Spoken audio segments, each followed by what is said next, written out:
I would like to take a moment to acknowledge the original owners of this land, the Kanaka Maoli. Aloha. Aloha. I am here to talk to you about a new form of Native Hawaiian activism. You might wonder, looking at me, how did I ever get involved in Native Hawaiian activism? I often wonder myself. Here's how it happened, and hopefully by unraveling this story, it'll give you a little more insight into what I continue to think is the calling that I was expected to do. So I was approached by a law firm when I first got to Hawaii, maybe 2 weeks or so after I got here. What's a law firm want to do with a law professor like me? I want to sit, I want to write, I want to teach, and I want to go home. And this law firm said, no, we need you. We need your expertise. You handle government contract matters. You handle intellectual property law matters. We need your expertise. So I said, fine, if you need me, fine, I'll show up. And I showed up. In addition to showing up, there were some Native Hawaiian clients they had who showed up as well. Little did I know that this law firm had no idea what to do with these clients. And so they were looking at me to do something for these clients. Now, you ask why. I asked why, until I looked in the mirror and said, okay, I can glean a reason why. And here's the reason. Law firms, they're in the business of billable hours. They're not really in the business of social justice. But these Native Hawaiian clients brought more than billable hours to them. They brought issues and concerns that resonated with ideas and concepts embedded in social justice. So why was I picked out to try to help deal with these issues? Well, this law firm recognized my background. I'd gone to a historically black university. I had been trained rather intimately in not only the foundations of law, but also the ideas of social justice.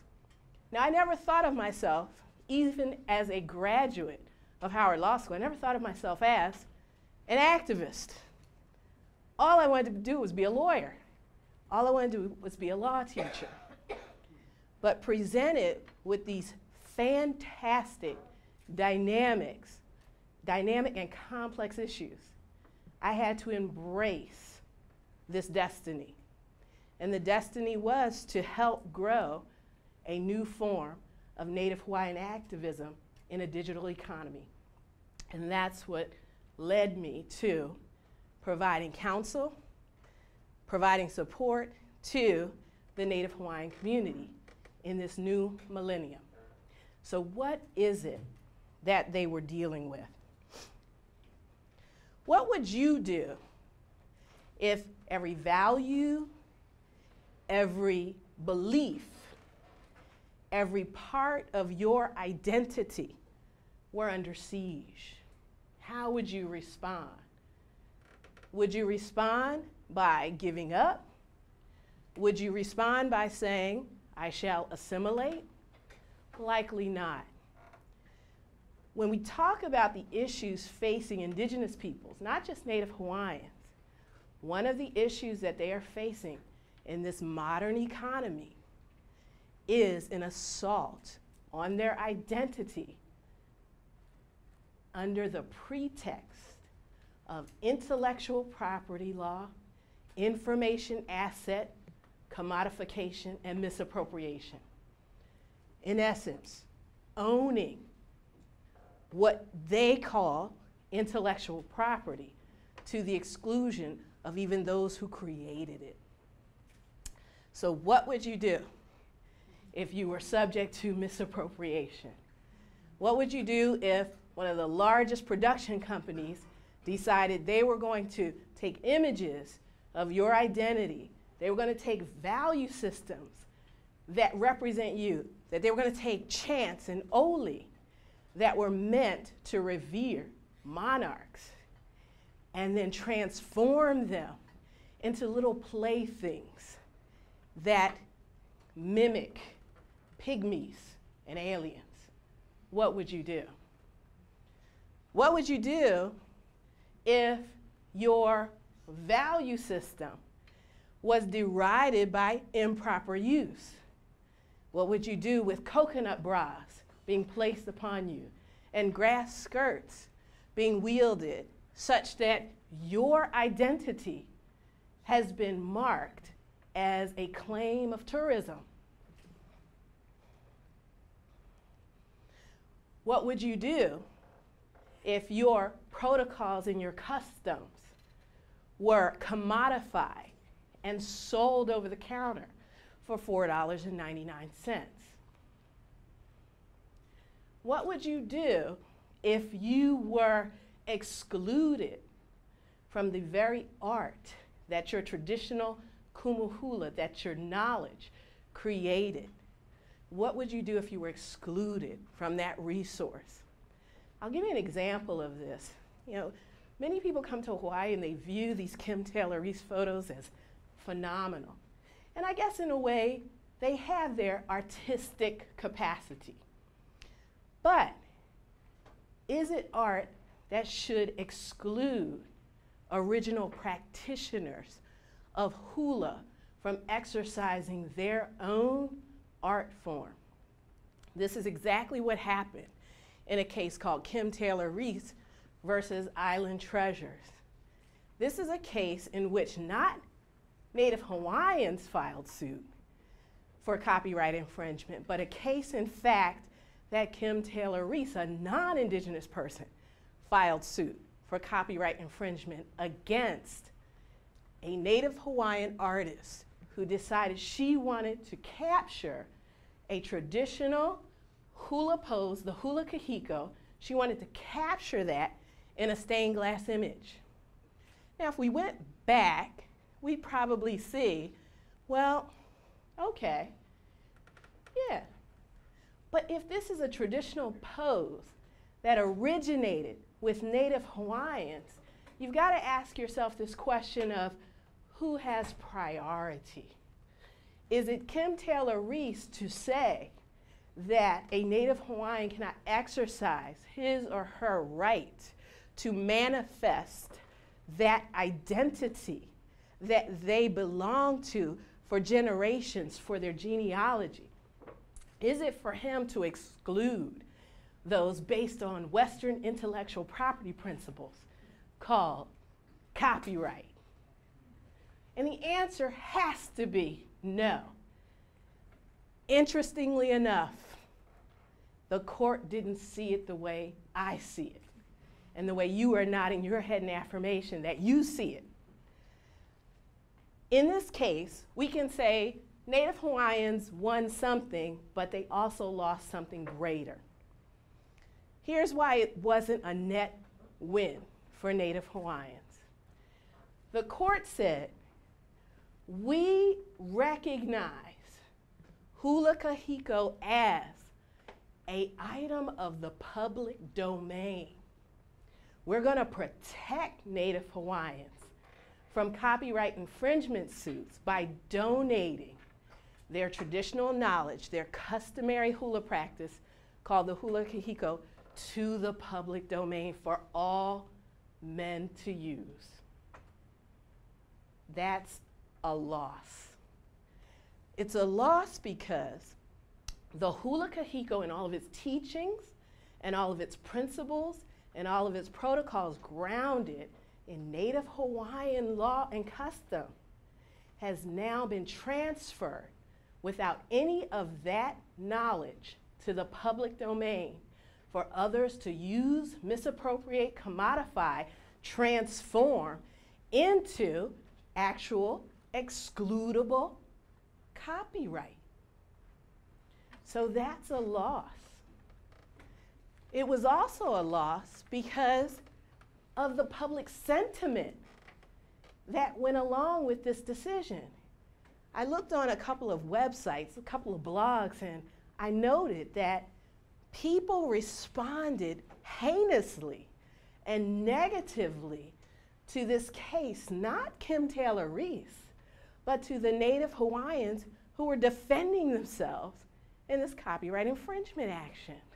Some of the things that they were saying, talking about what is it that they think they own, was offensive, especially when you consider the posture of the case, that the Native Hawaiians had continuously allowed artists like Kim Taylor Reese and others to actually exercise their art form without challenge. This case is very, very significant because it was the Western non-Indigenous copyright holder bringing the claim, and he was not being derided for his bringing litigation. So that led us to try to figure out, how do we address the judge's lack of awareness of the custom and protocols that go with this kind of traditional knowledge, this cultural heritage? How do we educate the bloggers and the people commenting negatively about Native Hawaiians trying to exercise control over their custom and heritage? Well, we said litigation is not the answer. Now, hear me say that, coming from a lawyer. Litigation is not the answer. Instead, education and awareness is the answer. If we could educate those in the community and beyond about the significance of indigenous intellectual property to the manifestation of culture, if we can educate them about the importance of controlling these rights in order to promote identity, then possibly we could change the narrative, rewrite the framework that many of these people think of when they talk about Native Hawaiian rights. And that's exactly what we did.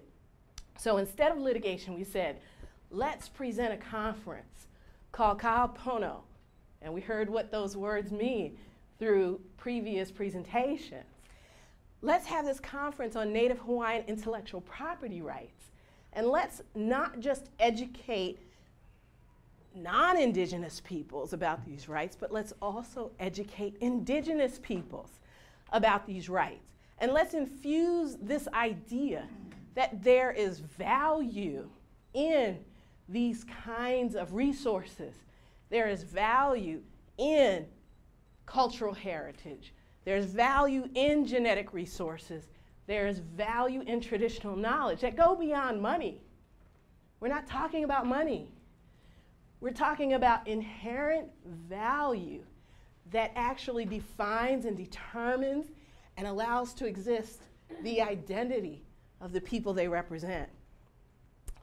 So we had this wonderful conference, and the theme that came out of this conference was recognition of pluralism. Now you might ask, what is pluralism? That's a nice fancy lawyer word. Yes, it is, and I like saying it. Pluralism. Well, we actually live under a system of pluralism every day. We've got federal law, we've got state law, we've got city and county law. We live under a system of pluralism every day. So what we decided in this conference was, let's focus in on that, and let's say that there is a need to recognize not only Western intellectual property law for the protection of resources, let's also recognize Indigenous intellectual property law for the protection of resources that emanate from Native Hawaiians, from Kanaka Maoli. So this actually honed us in on an outcome. And that outcome, we call it the Paukalani Declaration. That outcome is a statement by Native Hawaiians and non-Indigenous peoples who were there to also assist, that Native Hawaiians have the right to exercise control. They have the right to assert privilege to their own resources. They have the priority. But they have an equal and compelling obligation as they look at these rights as not just things to be exploited, but things to be protected. We heard about words like malama aina. This is exactly the context in which this declaration was written. We've heard about pono, justice, and righteousness. This is the context in which we produced the Palkalani Declaration. So in the end, we arrived at a strategy out of this conference. And that strategy was to be global, but to act local. So we used as certain resources at the time, the draft declaration on the rights of indigenous peoples to guide us in the preparation of this Palkalani Declaration to assert rights in Native Hawaiian intellectual property. Now that draft declaration, thanks to United Nations General Assembly, is the Declaration on the Rights of Indigenous Peoples. And what we hope to do as part of this strategy of protecting these very important rights in this digital economy is to use that global framework of the draft declaration, to use our regional framework, the Palkalani Declaration, to actually make decision makers and indigenous peoples and academics and lay people, make them aware of these very important rights that help to promote Native Hawaiian culture. The objective then is to do something called indigenizing the law. Make the law cognizant of Native Hawaiian customary practices and protocols. Make the law respect Native Hawaiian protocols and customs. And we found a way to actually do this through some very complex transactional lawyering. So there are now government contracts out there, thanks in part to me, that actually have this language in federal contracts that the federal government has accepted and said, we don't own these rights, we only get to use them based upon these protocols. Fantastic.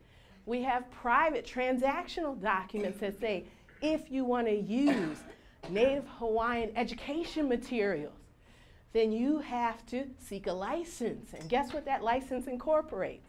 The Palkalani Declaration, the Declaration on the Rights of Indigenous Peoples. So all of these attempts at activism are not coming through litigation. They're coming through what? Education and awareness. And so what we're going to do here in Hawaii is just go viral with it. We're going to spread it around the globe to all indigenous and non-indigenous peoples. So I leave this presentation saying, let's indigenize what? The law. Thank you.